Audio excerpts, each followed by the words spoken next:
آپ اتنی سختی کیوں کر رہے ہیں؟ آپ نے کہا یہ سختی کہیں قیامت کے دن میرے لیے سختی نہ بن جائے. آج میں ان کے ساتھ سختی کروں جو نبی کی آل ہے، نبی کی اولاد ہے، کہیں ایسا نہ ہو آج ان کے لیے سختی میں سخت ہو جاؤں اور اگر اللہ کے یہاں مجھے سختی دیکھنے ملے. ایسی سختی مجھے نہیں چاہیے اور نہ ایسی سختی میں کر سکتا ہوں. اس نے کیا کیا؟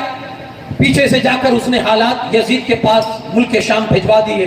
کوفہ تیرے ہاتھ سے جا رہا ہے، اگر بچانا چاہتا ہے تو کسی سخت آدمی کو گورنر بنا کر یہاں بٹھا دے، ورنہ نعمان ابن بشیر بڑے نرم دل آدمی ہے، پبلک ان کے کنٹرول میں نہیں رہے گی، بہتر یہ ہے کہ تو کسی اور کو ان کو معزول کر کے بٹھا دے.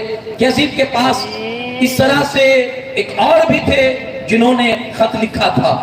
2-3 خط جب یزید کے پاس پہنچے، ان کو بٹھا دو جلدی.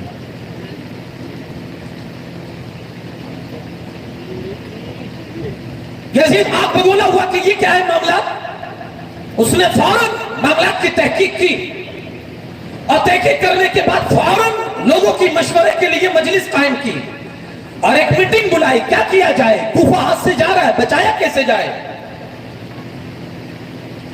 لوگوں نے مشورہ دیا کہ ابن زیاد جو بصرہ میں جو ہے نا بڑا سخت دل ہے، وہ کسی کی رعایت نہیں کرتا ہے، اس کے لیے کوئی نظر میں نہیں ہے، اس کو بٹھا دو پھر دیکھو وہ کیسے کوفہ کو کنٹرول کر رہا ہے. یزید نے کہا یہ بات تو بڑی صحیح ہے.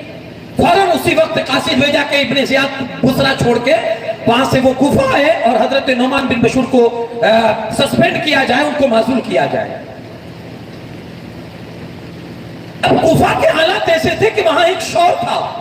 چونکہ امام مسلم آ چکے تھے، وہ امام مسلم نے یہ بات بھی پھیلا دی تھی کہ ان قریب امام حسین تشریف لا رہے ہیں. تو کوفہ والے انتظار میں تھے کہ امام حسین تشریف لائیں گے. ادھر یہ بدنہاد بدبخت اپنے کچھ ساتھیوں کو لے کر کوفہ کے اندر انٹر ہوا. اس نے ہوشیاری یہ کی کہ جدھر سے مکہ مدینہ والے آتے ہیں کوفہ، ادھر ہی سے وہ آیا.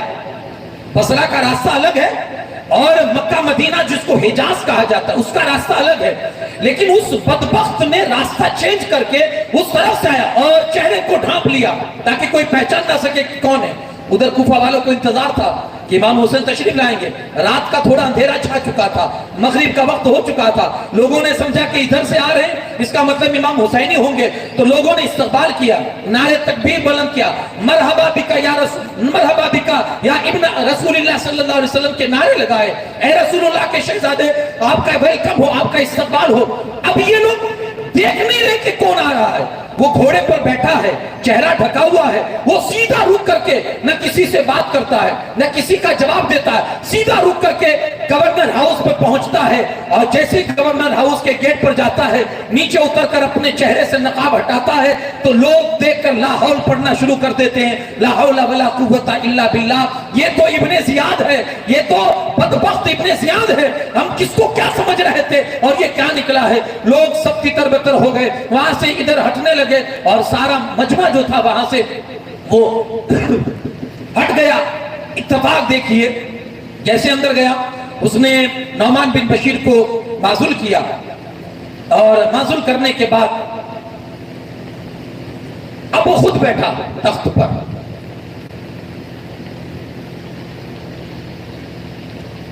نعمان بن بشیر کی معزولی کے بعد اب کوفہ کے حالات تھوڑے چینج ہونے شروع ہوئے، کیونکہ اس نے کرسی پر بیٹھتے ہی سب سے پہلا خطبہ اتنا ڈراؤنا دیا. ہاں وہ کہتے ہیں نا کہ جب لوگوں کے اندر حکومت کرنی ہو نا تو لوگوں میں ڈر پیدا کرو. وہ جتنا ڈریں گے اتنا آپ کامیاب ہو جاؤ گے. جب بھی کسی پر آپ کو سربراہی چاہیے، آپ کو زور پیدا کرنا ہو، ان کے اندر ڈر پیدا کر دو بس. اور اس نے یہی فارمولا استعمال کیا. بہت سارے لوگ اس کی گفتگو سے ہیبت میں آئے، ڈر میں آئے، ان کے اندر روب پیدا ہو گیا. اس نے سب سے پہلا کام یہ کیا، جتنے بڑے بڑے سرگنا تھے ان کو پکڑنا شروع کیا، نظر بند کرنا. دھیرے دھیرے سب کو نظر بند کرتا گیا، دھیرے دھیرے سب کو نظر بند کرتا گیا. اور اس کے بعد اس نے تلاش کیا کہ حضرت مسلم کہاں ہے.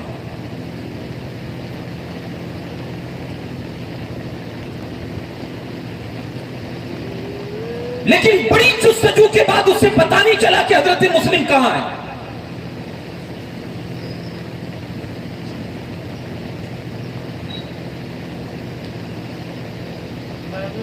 درود پاک پڑھیں. اللہم صلی علی اللهم صل على سيدنا محمد وعلى ال سيدنا محمد وبارك. اب اس نے جاسوس اپنا لگایا کہ کس طرح سے میں جاسوسی کر کے امام مسلم کا پتہ لگاؤں، کیونکہ وہ جانتا تھا کہ ماحول یہاں آ کر جو بگاڑا ہے اس کے حساب سے اس کی لینگویج میں وہ امام مسلم ہی ہے سب کچھ. امام مسلم کی اس کو تلاش تھی اور وہ مل نہیں رہے تھے. کہاں ہے، کس کے گھر پر ہے. اس نے جاسوس لگایا. میقل نام کا ایک غلام تھا، اس کو بلایا اور اس کو 3000 درہم دیے اور کہا کسی طرح سے تو جاسوسی کر کے امام مسلم کا پتہ لگا لے کہ وہ کہاں ہے. حضرت امام مسلم اس وقت حانی بن عروہ کے گھر پر تھے. یہ محب اہل بیت میں سے تھے اور وہ اپنے لیے سعادت سمجھتے تھے کہ یہ بندہ نبی کے گھر کا ایک فرد میرے گھر میں ہے، میرے لیے خوش بختی ہے، میرے لیے خوش نصیبی ہے. لیکن انہوں نے بھی یہ معاملہ جو تھے وہ بالکل سیکریٹ رکھے تھے، بالکل سیکریٹ، کہ کسی کو پتا تک نہ چلے کہ کیا معاملہ ہے. اب وہ غلام اپنے حساب سے جاسوسی کر رہا ہے، کیسے پتا لگا ہے، کیسے پتا لگا ہے. سیدھا گیا مسجد میں، دیکھا کہ بہت سارے لوگ نماز پڑھ رہے ہیں. اس کی نظر پڑی حضرت مسلم بن اوسجہ پر،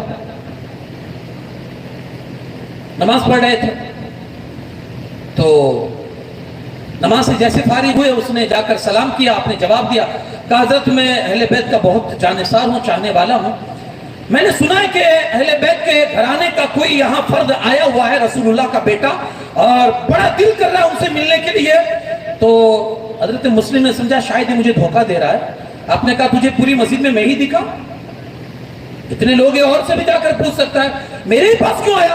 کہا نہیں حضور آپ کے چہرے پر بہت نورانیت نظر آ رہی ہے اور آپ لگتا ہے کہ آپ بہت پکے اہل بیت کے جانثار ہیں اور چاہنے والے ہیں. آپ نے فرمایا یہ تو تیری بات صحیح ہے کہ میں اہل بیت سے بڑی محبت کرتا ہوں. کہا حضور بتائے، بڑے دن سے تلاش کر رہا ہوں اور ان کے ہاتھوں پر مجھے بیعت کرنی ہے، آپ صرف ایڈریس بتا دیجئے کہاں ہے. امام مسلم اسے لے کر حضرت حانی کے گھر پر آئے اور اس نے تو پہلے تو جا کر بڑی عقیدت سے آپ کے ہاتھ پر بیعت کی. وہ جو نذرانہ لیے گھوم رہا تھا 3000 درہم، وہ نکال کر حضرت امام مسلم کی بارگاہ میں پیش کیے. اب اس کا روزانہ کا شیڈیول بن چکا ہے. آتا ہے امام صاحب حضرت امام مسلم کی بارگاہ میں بیٹھتا ہے، پورے دن کا جو بھی کچھ وہاں معاملات ہوتے ہیں اس کو کیچ اپ کرتا ہے اور جا کر یہ ابن زیاد کی دربار میں سب کچھ وہ بتا دیتا ہے، آج یہ ہوا، آج یہ ہوا، آج کی یہ پلان تھی، آج کی یہ پلاننگ تھی. اب اس میں جو حانی ہے جن کے گھر پر حضرت امام مسلم تھے، ان کا پہلے سے ریلیشن تھا ابن زیاد کے ساتھ اور وہ جب بھی آتا تھا تو حضرت حانی ملنے جاتے تھے. لیکن اس مرتبہ اس لیے نہیں گئے کہ اگر میں چلا جاؤں گا تو کہیں اس کو بھنک نہ لگ جائے کہ حضرت مسلم میرے گھر پر ہے، اس لیے آپ ملنے ہی نہیں گئے. اب ایک دن اس میں ایسا ہوا کہ حانی کو بلایا ابن زیاد نے کہ آپ میرے یہاں آئیے، مجھ سے بات ہے، آپ سے کچھ کرنی ہے. حانی گئے. حانی کو تو پتہ ہی نہیں تھا کہ معاملات بگڑ چکے ہیں اور اس کو سب کچھ پتہ چل چکا ہے. تو آپ بغیر ایسے ہی کسی آدمی کے دستے کو لے کر یا فوج کے دستے کو لے کر یا اپنے کوئی زیادہ ہتھیار لے کر گئے ہو؟ نہیں، بالکل ننگے ہاتھ آپ چلے گئے کہ کچھ خطرہ ہی نہیں ہے تو کیسے کچھ لے کر جائیں. گئے، سلام کیا تو اس نے جواب نہیں دیا. حانی نے کہا یار یہ کون سی بات ہے کہ میں سلام کر رہا ہوں اور آپ جواب نہیں دے رہے. ابن زیاد نے کہا کہ حکومت سے غداری کرتے ہو اور پھر سلام کے جواب کا انتظار کرتے ہو. کہا کون سی غداری؟ کہا تم نے امام مسلم کو اپنے گھر پر پناہ نہیں دی ہے. آپ نے پہلے تو انکار کیا لیکن جو ظالم نے جب میقل غلام کو سامنے لا کر کھڑا کر دیا آپ کے ہوش اڑ گئے. انا للہ و انا الیہ راجعون آپ نے پڑھا اور پھر آپ اپنے آپ کو سنبھالتے ہو اور سنبھالنے کے بعد کہتے ہیں دیکھ ابن زیاد، میں امام مسلم کو بلانے نہیں گیا تھا، میں نے اپنے گھر پر انہیں دعوت نہیں دی تھی، وہ میرے گھر پر چل کے آئے، مہمان بن کر آئے تو میں کیسے ان کو نکالتا؟ اگر تجھے منظور نہیں ہے اور تجھے ناپسند ہے مجھے اجازت دے، میں ابھی جاتا ہوں اور جا کر انہیں اپنے گھر سے نکالتا ہوں، پھر ان کی مرضی جہاں ان کو جانا ہو وہ جا سکتے، مجھے ان سے کوئی سروکار نہیں ہے. ابن زیاد نے کہا ہرگز آپ یہاں سے اب نہیں جا سکتے، اب تو آپ یہی کر سکتے ہیں کہ اس امام مسلم کو میرے حوالے کریں یا تو پھر قتل ہونے کے لیے تیار ہو جائے. حضرت حانی نے کہا یہ تو یہ کبھی نہیں کر سکتا. میں اپنے مہمان کو تیرے ہاتھ سونپ دوں قتل ہونے کے لیے؟ یہ ہماری مرفت کے خلاف ہے، یہ ہماری غیرت کے خلاف ہے. ہم مر جائیں گے لیکن اپنے مہمان کو کبھی تم جیسے ظالم کے ہاتھ پر نہیں سونپ سکتے ہیں. اس نے کہا تم مجھ سے بدتمیزی کر رہے ہو. اس نے مارنا پیٹنا شروع کیا. حضرت ہانی کو ابن زیاد نے سر میں چوٹ آئی، یہاں تک کہ آپ کا شریر لہو لہان کر دیا اس ظالم نے. بغل میں ایک غلام کھڑا تھا، آپ نے اس کے میان میں تلوار لٹکتی تھی. حضرت ہانی نے ہاتھ بڑھا کر تلوار کھینچنی چاہی مگر کامیاب نہ ہو سکے. غلام نے جھٹکا مار کر وہ تلوار کھینچ لی. ابن زیاد نے کہا اب تو تم نے اپنا خون مجھ پر حلال کر لیا ہے. ظالموں سے کہا ان کو پکڑو اور جا کر جیل میں ڈال دو.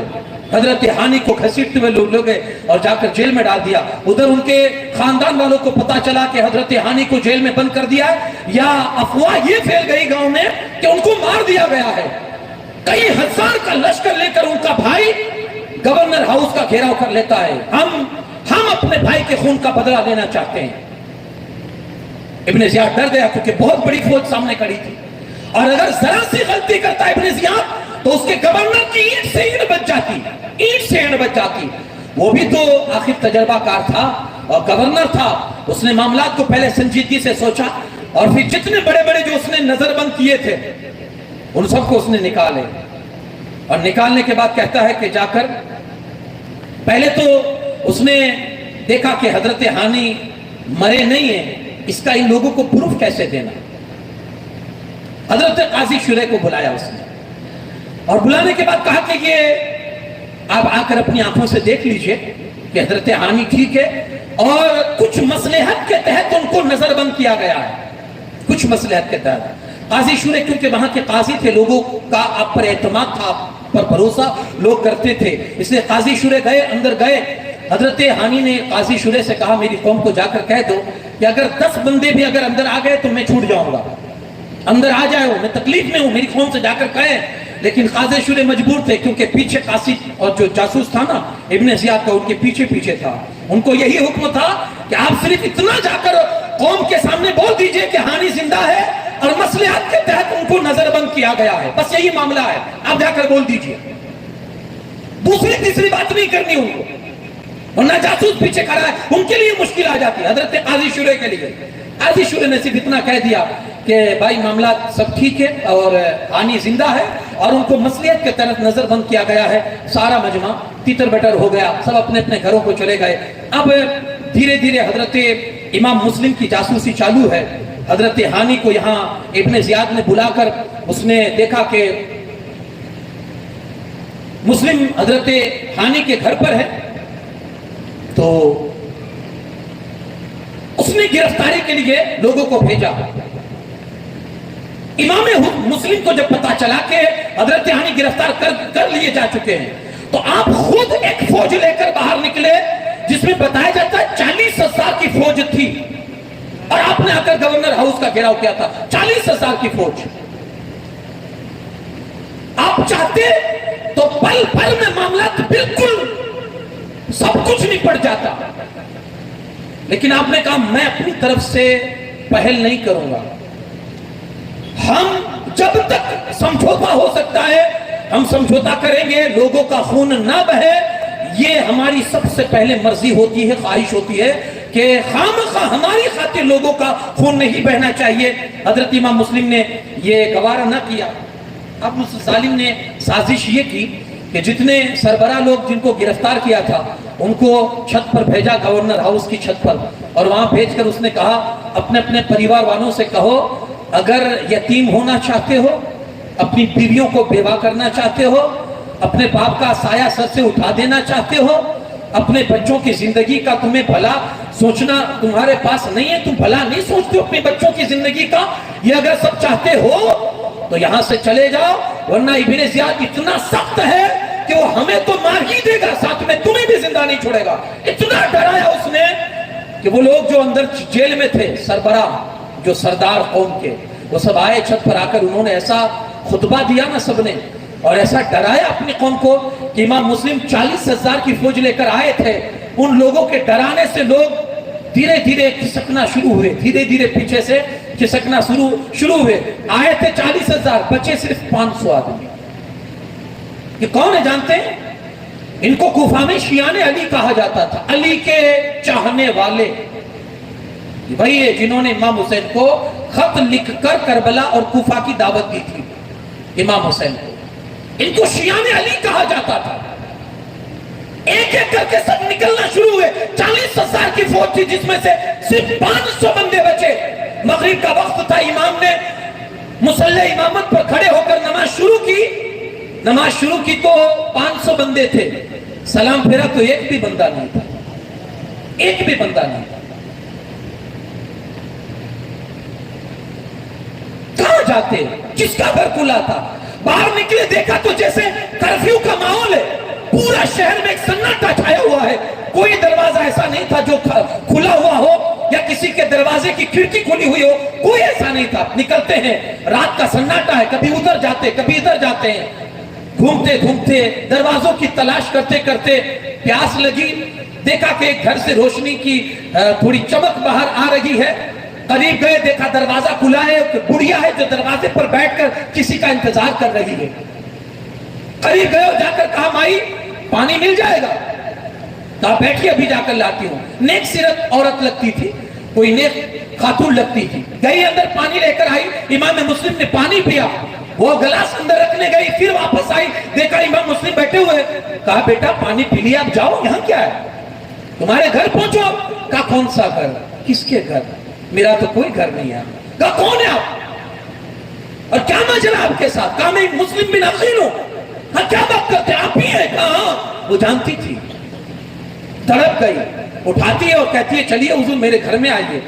گھر میں لے جا کر انہیں بہترین بسترا دیتی ہے، کھانا پیش کرتی ہے۔ آپ نے کہا نہیں مجھے کھانا نہیں کھانا، سلا دیتی ہے۔ بار بار ماں کا آنا جانا، بیٹا کہیں بار تھا، رات گئے، گھر پہ آتا ہے دیکھتا ہے ماں بار بار اس گھر میں جاتی ہے، واپس نکلتی ہے، بار بار جاتی ہے۔ اس کو ڈاؤٹ ہوا کہ یہ ماں اندر باہر کیوں ہوتی ہے بار بار۔ پوچھا ماں سے، ماں کیا ہے؟ کہا کچھ نہیں بیٹا۔ کہا ماں بتا تو صحیح، اندر باہر یہ کیا لگا رکھا ہے تو نے؟ ماں نے جب جواب نہیں دیا، خود اندر جا کر دیکھتا ہے تو کیا دیکھتا ہے؟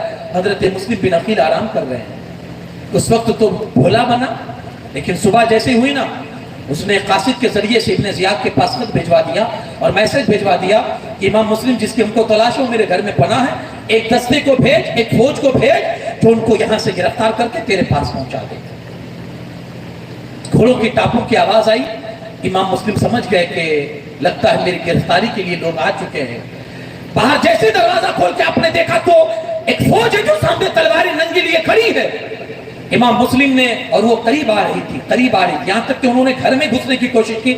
امام مسلم نے اپنی تلوار نکالی، مقابلہ کرتے ہوئے انہوں پیچھے ہٹایا اور پھر اتنا پیچھے ہٹایا کہ اب وہ لوگ قابو نہیں کر سکتے تھے امام مسلم پر۔ وہ لوگ اوپر چڑھ گئے چھت پر اور وہاں سے پتھر پھینکنے لگے، آگ جلا جلا کر پھینکنے لگے امام مسلم کو۔ ایک ظالم نے تو ایسی تلوار چلائی کہ آپ کا ہونٹ اوپر والا کٹ گیا، 2 دانت بھی گر گئے اور آپ کا پورا جسم لہو لہان ہو گیا۔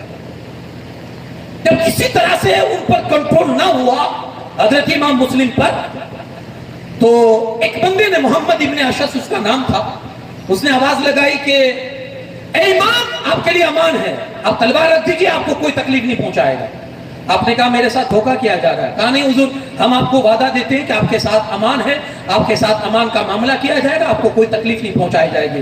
آپ نے کہا دیکھو تم امان دے رہے ہو اس لیے اپنی تلوار کو نیام میں ڈال رہا ہوں، ورنہ میں تمہیں اپنے قبضے، تمہارے ہاتھ میں اپنے آپ کو کبھی تم کو نہیں دیتا، یہ تم خیال رکھ لینا، یہ تم سوچ لینا۔ جب انہوں نے وعدہ کر لیا اور امان کی بات کہی، امام مسلم تھک چکے تھے، دیوار سے ٹیک لگا کر کھڑے ہو گئے۔ لوگوں نے آپ کے لیے سواری لائی، آپ کو بٹھایا، تھوڑی دور چلے تھے، حضرت امام مسلم کی تلوار کو لوگوں نے کھینچ لی۔ آپ نے انا للہ و انا الیہ راجعون پڑھا کہ یہ دھوکے کی شروعات ہے، یہ دھوکے کی شروعات ہے۔ پکڑ کے لے گئے حضرت امام مسلم کو گورنر ہاؤس کے پاس، وہاں کھڑا کیا گیا، ابن زیاد سے پرمیشن مانگی گئی کہ امام مسلم کو لے کر آئے، اگر تیرا حکم ہو تو ہم اندر لے کر آئیں۔ امام پیاسے تھے، سامنے ایک پانی کا مٹکا رکھا ہوا تھا، امام نے کہا پانی ملے گا؟ ایک ظالم بدبخت تھا، کہا یہ تم جیسوں کے لیے پانی نہیں ہے۔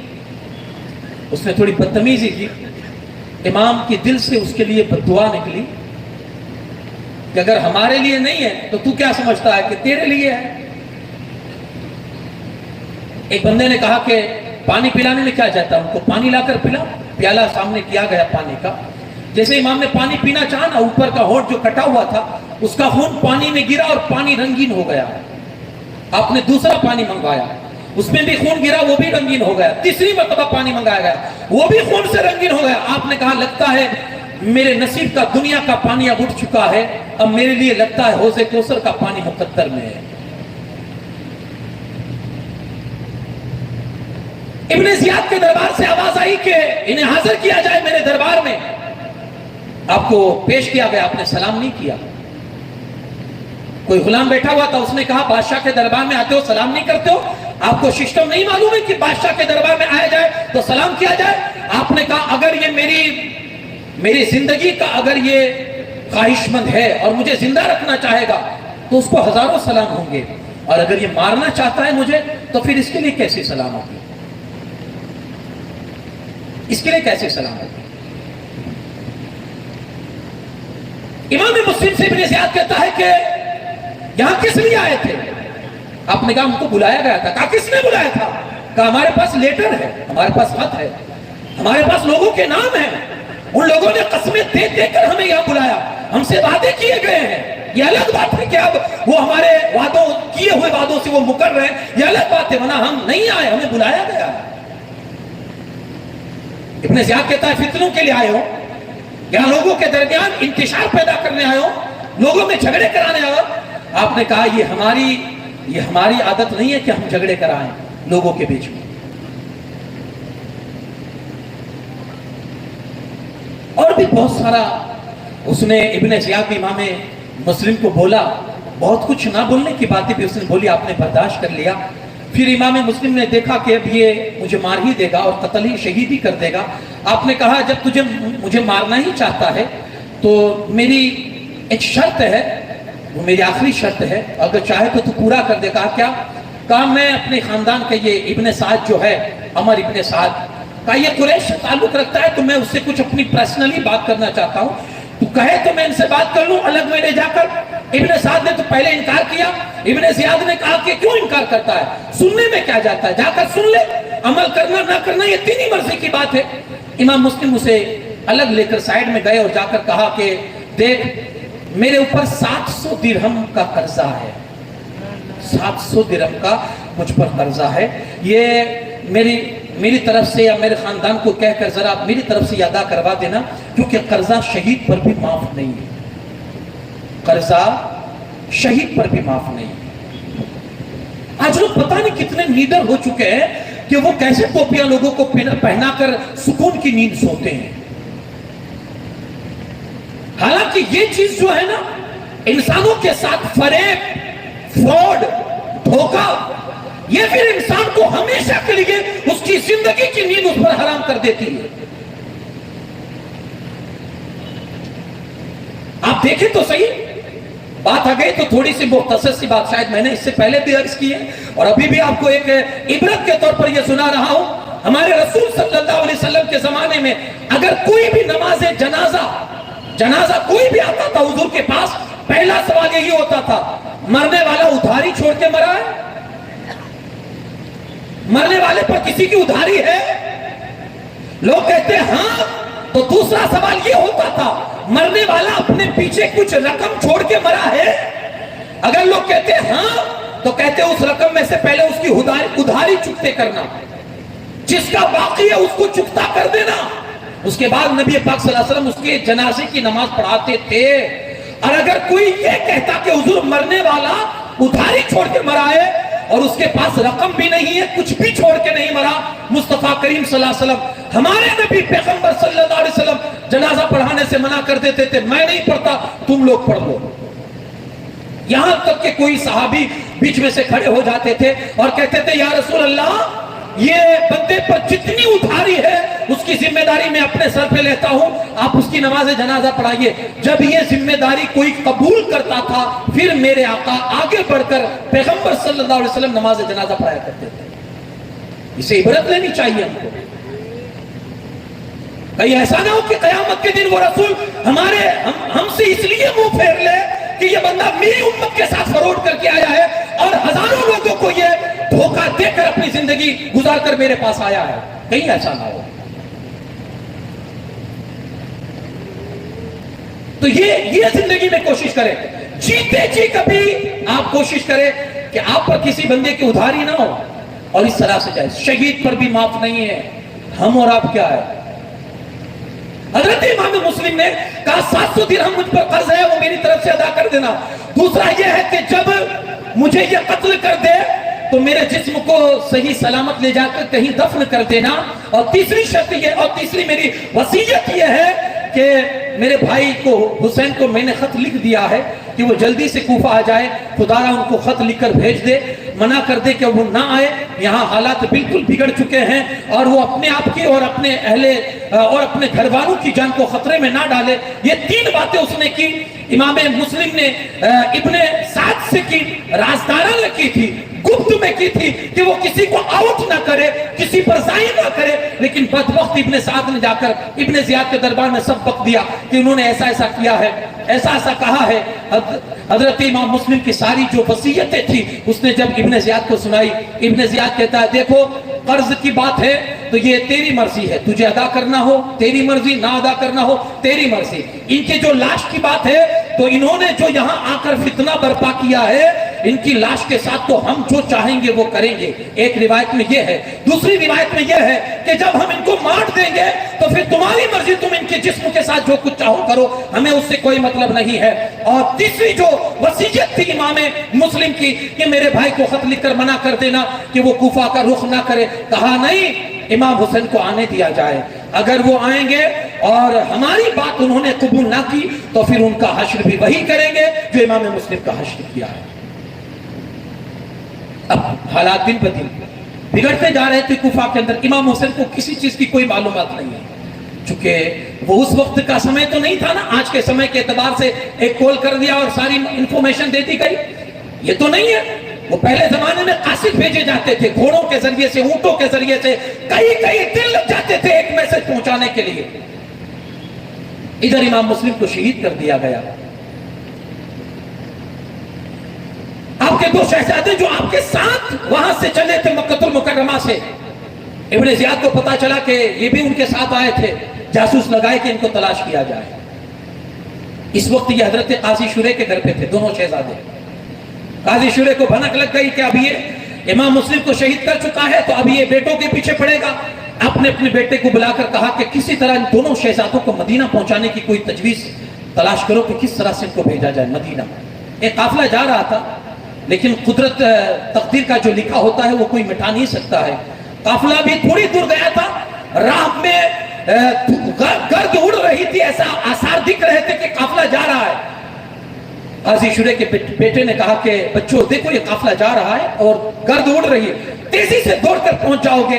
دونوں بچے دوڑتے رہے، لیکن قافلہ آگے کوچ کر چکا تھا، یہی تقدیر کا فیصلہ تھا، اور یہ دونوں بچے راستہ بھٹک گئے۔ دوڑتے صبح ہوئی تو دیکھا جہاں سے دوڑے تھے وہی ہے۔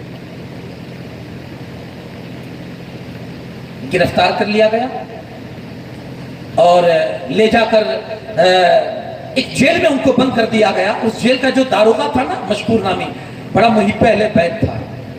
راتوں رات اس نے دونوں شہزادوں کو سمجھا بجھا کر اپنی انگوٹھی نشانے کے طور پر کہ فلاں گاؤں میں میرا بھائی ہے، اس کو میری انگوٹھی دکھانا، وہ تمہیں صحیح سلامت مدینہ پاک پہنچا دے گا۔ انہوں نے چپکے سے ان دونوں شہزادوں کو نکال دیا، پھر دوڑتے رہے، پھر رات بھر دوڑتے رہے۔ صبح ہوئی تو جہاں کے دوڑے تھے وہیں آ کر پہنچے تھے۔ پھر یہ ظلم کرے گا، پھر جیل میں بند کر دے گا۔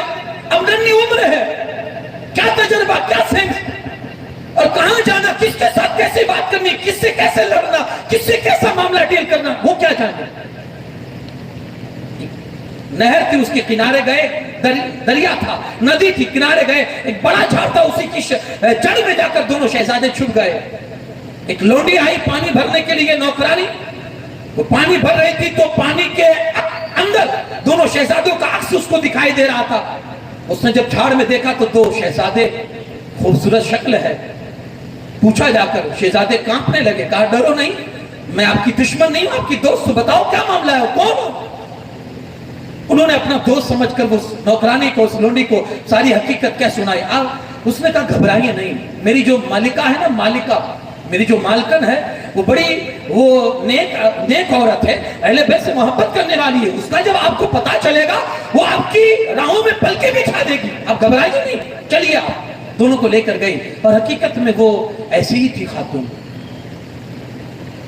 گھر لے گئی, خوش ہو گئی وہ خاتون, ان کے چہرے کو صاف کیا, گرد صاف کی, ان کے لباس کو صاف کیا, ان کو نہلایا دھلایا, ان کو کھانا کھلایا, اور پھر ان کے سروں میں تیل لگا کر ایک روم میں ان کو بند کر کے سلا دیا. کہا بیٹو اندر سو جاؤ, صبح دیکھتے ہوتے پھر انشاءاللہ کچھ کیا جائے گا.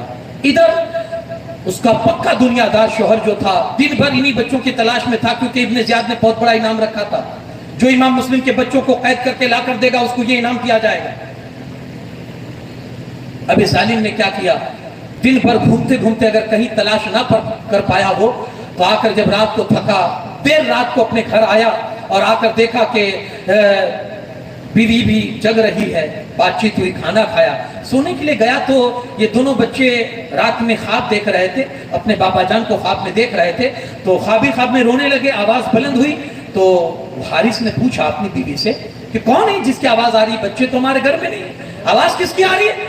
اس کی بیوی نے اس کو اگنور کرنے کی کوشش کی کہ وہ بھول جائے یا اس کا دھیان ہٹ جائے, لیکن وہ اس دھیان کے پیچھے, اس آواز کے پیچھے جاتا ہے. آواز کہاں سے آ رہی ہے؟ دروازہ کھولتا ہے, دونوں شہزادے گلے مل کر چمٹ کر دونوں رو رہے ہیں. اس نے کہا او دیکھو, میں جس کو پورا دن تلاش کرتا رہا, میرا گھوڑا جس کے لیے زخمی ہو گیا, میرے چپل جس کے لیے ٹوٹ گئے, میرے پیر جس کی وجہ سے زخمی ہو گئے, وہ تو میرے گھر میں آرام فرما ہے. پکڑا دونوں کو, پہلے تو خوب مارا. وہ جیسے جیسے تماچے مارتا تھا نا, حارث کی بیوی اس کو بولتی تھی تماچے نہ لگا سیدہ کے لال کو, تماچے نہ لگا یہ سیدہ کے لال ہے. صبح ہوتے ہی اس ظالم نے, ایک روایت یہ ہے کہ ان کو شہید کر دیا گیا, لیکن بہت ساری روایت میں یہ ہے کہ ان کو شہید نہ کرنے کی روایت ہے کہ ان کو ابن زیاد کے پاس پہنچا دیا گیا اور پھر قید کر دیا گیا. حضرت امام مسلم کے دونوں شہزادوں. ادھر معاملات یہ ہے کہ امام حسین کے پاس خط پہنچ چکا تھا حضرت امام مسلم کا, یہاں حالات بگڑ چکے ہیں, امام حسین کو کوئی اطلاع نہیں ہے. آپ نے وہاں سے تیاری کی اور صحابہ کرام سے ملاقات کر کے کہا کہ دیکھو اب تو جواز کی صورت ہے میرے لیے, تم لوگ روکتے تھے کہ مت جاؤ, لیکن یہ دیکھو میرے بھائی مسلم کا خط میرے پاس آ چکا ہے کہ بھیا چلے آؤ, حالات بالکل اچھے ہیں, کوئی ٹینشن نہیں ہے, آپ چلے آئیے, لوگ آپ کے ہاتھ پر بیعت کر لیں گے. آپ نکلے, راستے میں بہت سارے لوگوں سے ملاقات ہوئی, چونکہ حج کا موسم تھا, لوگ حج کر کے واپس بھی ہو رہے تھے. فروزق شاعر سے ملاقات ہوتی ہے, وہ بھی اہل بیت سے محبت کرنے والا تھا. امام نے اس سے پوچھا کہ کیا حال ہے کوفہ والوں کا, اور پوری داستان آپ نے سنائی کیسے ایسے معاملات ہیں, اور کوفہ والوں نے ہم کو بلایا اس لیے ہم جا رہے ہیں. فروزق نے 2 جملے میں کوفہ والوں کی پوری حقیقت کو سمجھا دیا امام کے سامنے. کہا حضور ان کے دل تو آپ کے ساتھ ہے, لیکن ان کی تلواریں بنو امیہ کے ساتھ ہیں, نہ جائیں. میری آپ سے یہی عرض ہے کہ آپ نہ جائیں, آپ اپنے آپ کو اور اپنی آن اولاد کو آپ مشکلی میں نہ ڈالیں. حضور وہ نہیں ساتھ دیں گے آپ کا, وہ ہٹ جائیں گے, پیچھے ہٹ جائیں گے. اور یہ ان لوگوں کا تجربہ تھا. امام حسین نے کہا جو بھی معاملات ہو اللہ بہتری فرمائے گا, چونکہ مجھے اب جانا ہی ہے. اس وقت بھی صحابہ نے روکا تھا, بلکہ یہ بھی ایک روایت ہے کہ جب امام حسین اپنا قافلہ لے کر گئے تو مکہ کا جو گورنر تھا اس نے ایک فوج بھیج کر امام کا راستہ روکنے کی بھی کوشش کی.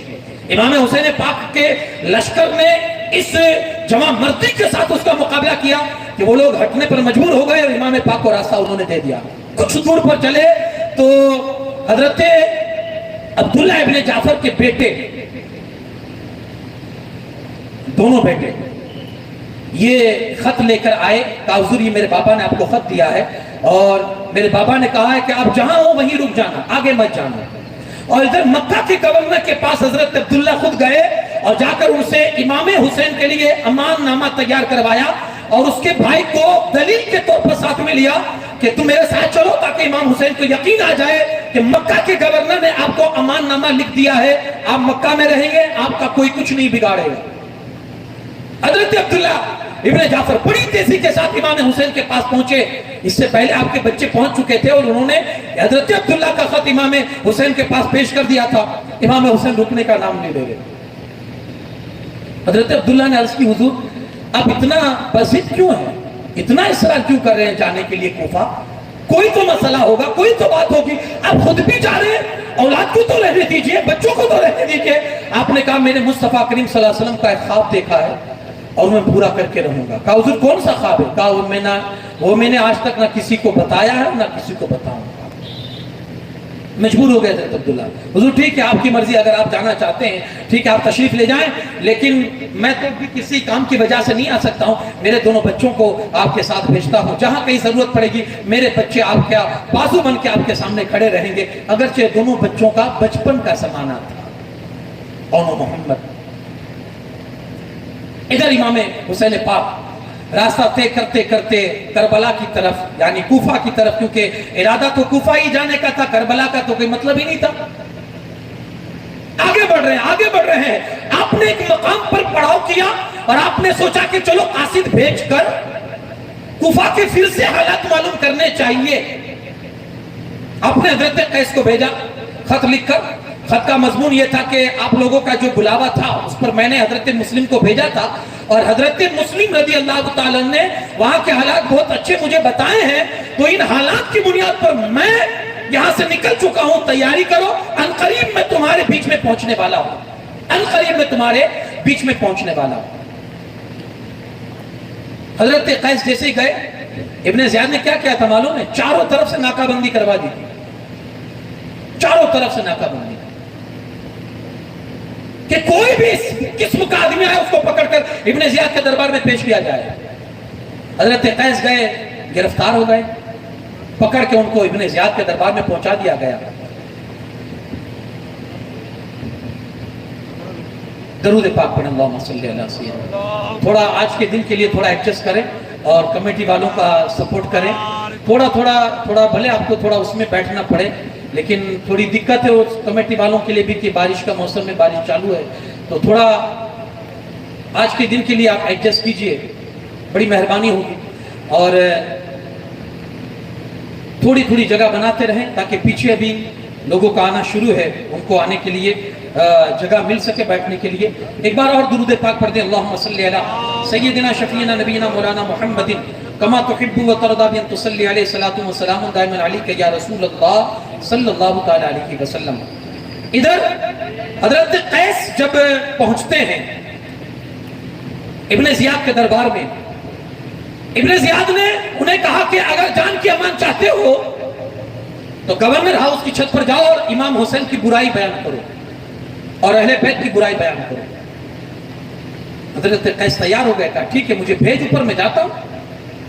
گئے اوپر اور جانے کے بعد لوگوں سے آپ نے کہنا شروع کیا, لوگوں سنو, جس نواسے رسول کو تم نے دعوت دی اور بلایا ہے نا, تمہارا فرض بنتا ہے کہ تم ان کی اطاعت کرو اور ان کا ساتھ دینے کے لیے اپنی جان کی بازی تک اگر تمہیں لگانی پڑے تو تم تیار ہو جاؤ, ورنہ قیامت کے دن اس رسول کو منہ دکھانا تمہارے لیے بھاری پڑ جائے گا. ہمارے پاس پروف ہے, تم نے خط لکھے امام حسین کو, آج ان کو بلا کر حضرت مسلم کا تم نے ساتھ چھوڑ دیا, انہیں بے یار و مددگار چھوڑ کر تم نے اس ظالم کے حوالے کر دیا اور ان کو شہید کروا دیا. اب بھی تم خیر کی امید رکھتے ہو؟ اگر اب بھی اپنا جرم تم معاف کروانا چاہتے ہو, امام حسین کا ساتھ دو, ان کو سپورٹ کرو اور اس ظالم کے خلاف اٹھو, آواز اٹھاؤ. ادھر وہ امام حسین کی تعریف کر رہے ہیں, ابن زیاد کی برائی کر رہے ہیں. حضرت قیس وہ ظالم پیچھے سے جلاد کو کہتا ہے دھکا لگا دے پیچھے سے.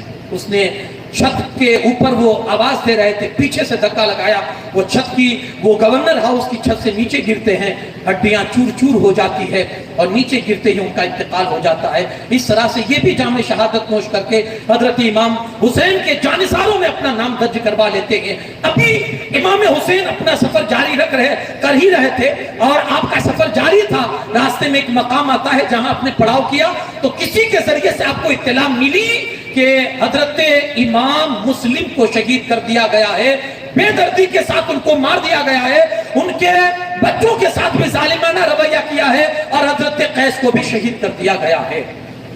یہ آپ کو اطلاع مل گئی. آپ نے کئی مرتبہ انا للہ انا للہ انا للہ یہ آپ نے کئی مرتبہ آپ نے دہرایا اور خاموش بیٹھ گئے. ابھی اب تک آپ نے کسی کو کچھ نہیں کہا تھا اور آگے سفر بڑھانا شروع کیا. ایک مقام آیا, آپ نے سارے گھر والوں کو اور جو جانثار تھے ان کو بٹھایا. کچھ لوگ مدینہ سے ساتھ ہو لیے تھے کہ چلو امام کا قافلہ جا رہا ہے ساتھ میں چلتے. کچھ لوگ مکے سے بھی ساتھ میں ہو لیے تھے کہ چلو اہل بیت کا کارواں ہے ساتھ میں چلیں گے کچھ مل جائے گا. اس نیت سے بھی ساتھ میں کچھ ہو لیے تھے. پیر کے پیچھے مرید کا بھلا. قافلہ چل رہا, ایک مقام پر امام نے پڑاؤ کیا. حضرت امام حسین کھڑے ہوئے اور لوگوں سے کہا, اے لوگوں, ابھی تک جس گمان کے ساتھ آپ سفر کر رہے تھے معاملہ اب ایسا نہیں ہے. لوگوں کے کان کھڑے ہو گئے, کیا معاملہ ہے؟ کہا تمہیں معلوم نہیں ہے حضرت امام مسلم کی شہادت ہو چکی ہے. ظالموں نے حضرت قیس ہمارے قاصد کو بھی شہید کر دیا ہے اور بڑا ظالمانہ سلوک ان کے ساتھ کیا ہے, بے دردی والا سلوک کیا ہے ان کے ساتھ. لوگوں نے سنا, چونک گئے. امام حسین نے کہا, لوگوں, اب جس کو یہاں سے پلٹ جانا ہو میری طرف سے اس کو اجازت ہے, وہ جا سکتا ہے. وہ میری خاطر اپنی جان کو خطرے میں نہ ڈالے. تاریخ میں ہے کہ جو لوگ مدینہ سے ساتھ ہوئے تھے نا وہی لوگ ساتھ میں رہے. جو مکہ سے اور راستے میں جو لوگ ساتھ ہو لیے تھے وہ ایک ایک کر کے دھیرے دھیرے کٹنا شروع ہو گئے, یہاں تک کہ وہی قافلہ رہا جو مدینے سے چلا تھا. اور کچھ اور بھی جانثار تھے جو ساتھ میں راستے میں ساتھ میں ہو لیے تھے, جن کے نصیب میں امام حسین کی خدمت کرنا اور امام حسین کا ساتھ دینا لکھا تھا, وہ ساتھ میں چل رہے تھے. جس میں ایک نام آتا ہے حضرت زہیر بن قین, ان کا نام آتا ہے. حج کر کے واپس آ رہے تھے, ایک جگہ انہوں نے پڑاؤ کر کے خیمہ ڈال کے بیٹھے تھے. امام حسین بھی گئے اور وہاں اپنے خیمہ ڈالا. آپ نے ایک قاصد بھیجا کہ میں ان سے ملنا چاہتا ہوں. انہوں نے انکار کر دیا, نہیں مجھے نہیں ملنا. بیوی نے کہا, عجیب آدمی ہو, نبی کا نواسہ تم سے ملنا چاہتا ہو, تم منع کرتے ہو, ملنے میں کیا جاتا, جا کر سن تو لو کیا کہتے ہیں. وہ گئے, امام حسین نے ساری داستان سنائی. انہوں نے کہا, حضور ایسی بات ہے تو پھر میں آپ کا ساتھ دوں گا. واپس اپنے خیمے میں آئے اور اپنی بیوی کو طلاق دے دی. تو اپنے میکے چلے جانا, اپنے ساتھ جو ان کے ساتھ تھے اور ان کی بیوی کے بھائی بھی ان کے ساتھ تھے, ان کے سالے بھی, ان سے کہا اپنی بہن کو اپنے ساتھ لے جاؤ اور میں اب امام حسین کے ساتھ اس راہ پر جا رہا ہوں جہاں سے میرے لیے پلٹنا مشکل ہے. سب کچھ مال اپنا لوگوں کو دے کر کہا یہ پہنچا دینا میرے ورثہ تک, یہ کہہ کر, اور بیوی کو طلاق دے کر امام حسین کے ساتھ ہو گئے. وہ حضرت زہیر امام حسین کے ساتھ رہے یہاں تک کہ کربلا میں امام کی طرف سے امام کی خاطر لڑتے لڑتے جام شہادت نوش فرما کر ہمیشہ کے لیے اب بھی نہیں سو گئے. تو ایسے کچھ اور بھی لوگ تھے. امام حسین نے جب یہ کہا کہ جس کو جانا ہو جا سکتے ہیں, حضرت مسلم کے جو دوسرے بھائی تھے نا اور جو بیٹے تھے وہ کھڑے ہو گئے. کہا اب ہماری زندگی میں کیا رکھا ہے, اب تو ہم اپنے بھائی کے خون کا بدلہ لیں گے, یا تو مریں گے یا مار دیں گے, ورنہ ان کے بغیر اب زندگی میں سکون نہیں ہے. ہم کبھی بھی پیچھے نہیں ہٹ کریں گے, چلیں گے. امام نے ان کا جذبہ دیکھا تو کہا اللہ تمہارے جذبے کو سلامت رکھے. جس کو جانا تو چلے گئے. امام نے اور اپنا سفر آگے بڑھایا, یہاں تک کہ بڑھتے بڑھتے بڑھتے بڑھتے ایک مقام ایسا آیا جہاں امام کو روک دیا گیا.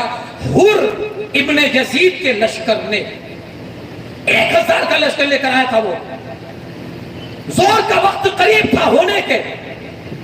امام حسین کا راستہ روکا گیا. امام نے کہا کون کا حر کا کیا چاہتا ہے؟ کہا حضور ابن زیاد کا حکم ہے کہ آپ کو جہاں بھی دیکھوں وہاں روک کر ابن زیاد کے دربار میں پہنچاؤں. آپ نے فرمایا ظہر کا وقت ہو چکا ہے, مجھے نماز پڑھنے دو. تو میرے پیچھے پڑے گا یا الگ جماعت کرے گا؟ انہوں نے کہا حضور آپ ہمارے امام ہیں اور ہم آپ ہی کے پیچھے نماز پڑھیں گے. آپ نے کہا ٹھیک ہے. آپ نے نماز پڑھائی, ظہر ختم ہوئی, پھر گفتگو ہوئی.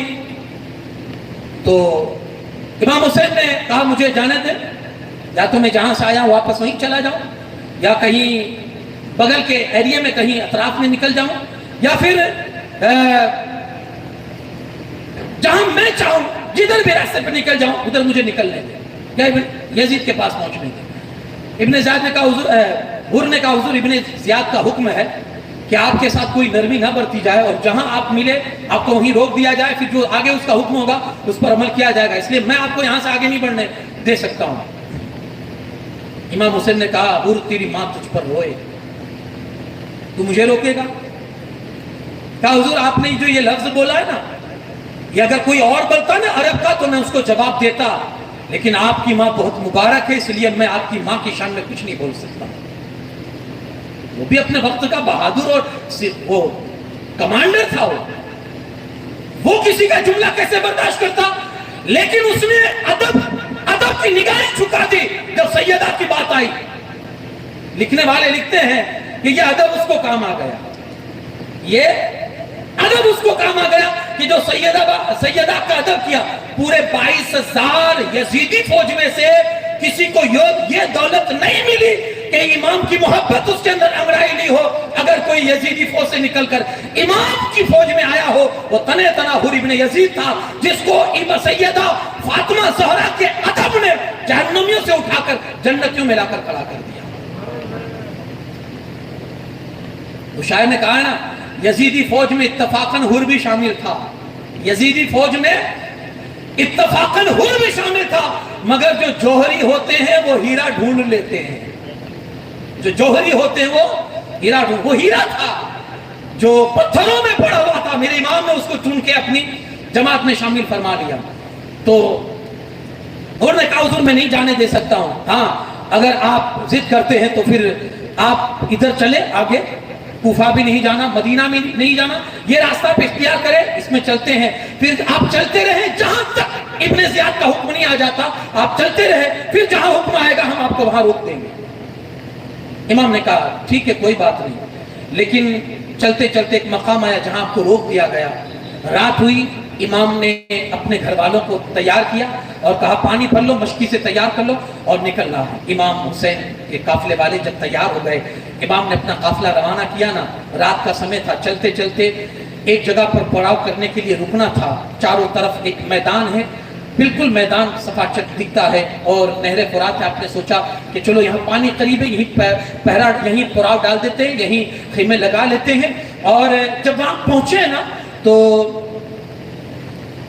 تھوڑی دیر آپ نے جب آنکھ لگائی، آپ کو خواب آیا، پتہ نہیں خواب میں آپ نے کیا دیکھا، آپ چونک کے کھڑے ہوئے اور انا للہ و انا الیہ راجعون پڑھا۔ صاحبزادے آپ کے پاس آئے، حضور کیا بات ہے، ابو کیا معاملہ ہے؟ آپ نے کہا یہ وہی زمین ہے جس کے بارے میں میرے بابا مولا کائنات مجھ سے کہا کرتے تھے کہ وہاں میری قوم، میرے خاندان کے خیمے لوٹے جائیں گے، میری اولاد کو بے دردی کے ساتھ شہید کیا جائے گا، یہ وہی جگہ ہے، آج اسی جگہ پر لا کر ہم کو کھڑا کر دیا گیا ہے۔ الغرض امام نے جب وہ زمین کو جان لیا کہ یہ کرب و بلا کی زمین ہے اور میدان کرب و بلا ہے، اور ادھر سے حر بھی آ گیا، تو آپ نے کہا ہے لوگوں اب یہیں خیمے لگا لو، چونکہ اب یہی ہماری آخری منزل ہے، اور جو میرے بابا نے مجھ سے کہا تھا اور میرے نانا جو اس کے بارے میں جو مجھ سے پیشن گوئیاں فرماتے رہے ہیں، یہ زمین وہی ہے۔ ہو سکتا ہے کہ اسی جگہ پر ہمیں جام شہادت نوش کرنا پڑے، اور ہو سکتا ہے کہ اسی جگہ پر ہمارے خیمے لوٹے جائیں۔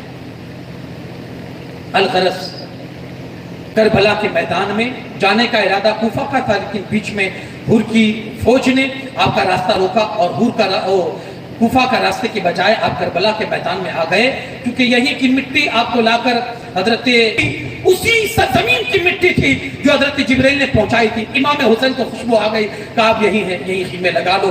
سارے خیمے لگ گئے۔